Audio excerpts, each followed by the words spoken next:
Cricket পাড়ায় গরম খবরের ছড়াছড়ি। আমিনুল ইসলাম বুলবুল পরিচালিত কমিটিকে ভেঙে দেয়া হল।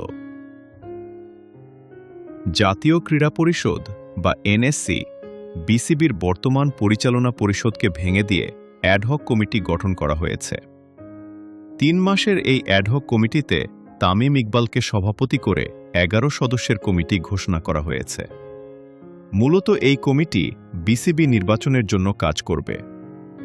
১১ সদস্যের অ্যাডহক কমিটি নামগুলো হল: সভাপতি তামিম ইকবাল, ছাড়াও রয়েছে রাশনা ইমাম, মির্জা ইয়াসির আব্বাস, সৈয়দ ইব্রাহিম আহমেদ, ইসরাফিল খসরু, মিনহাজুল নান্নু, আতাহার আলী খান, তানজিল চৌধুরী, সালমান ইস্পাহিনী, রফিকুল ইসলাম, ফাহিম সিনহা। এখন প্রশ্ন আসতে পারে, হুট করে বর্তমান পরিচালনা পরিষদ ভেঙে দেওয়াতে আইসিসি বাংলাদেশকে নিষিদ্ধ করবে কিনা? আইসিসি নিয়ম কি বলে? আইসিসির নিয়ম অনুযায়ী ক্রিকেট বোর্ডের সরকারি হস্তক্ষেপ কাম্য নয়। তবে যখন কোনো দেশের বোর্ড স্বাভাবিকভাবে চলতে পারে না, তখন জরুরি ভিত্তিতে একটি অন্তর্বর্তীকালীন কাঠামো বা অ্যাডহক কমিটি গঠন করে নির্বাচন আয়োজন করার বিধান রয়েছে।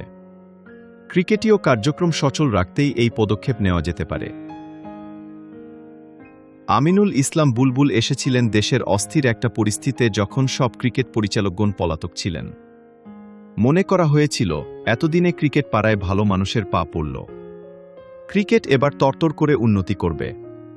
চষে বেরিয়েছেন দেশের এক প্রান্ত থেকে অন্য প্রান্তে। কিন্তু তিনিও রাজনীতির বেড়াজালে আটকা পড়লেন।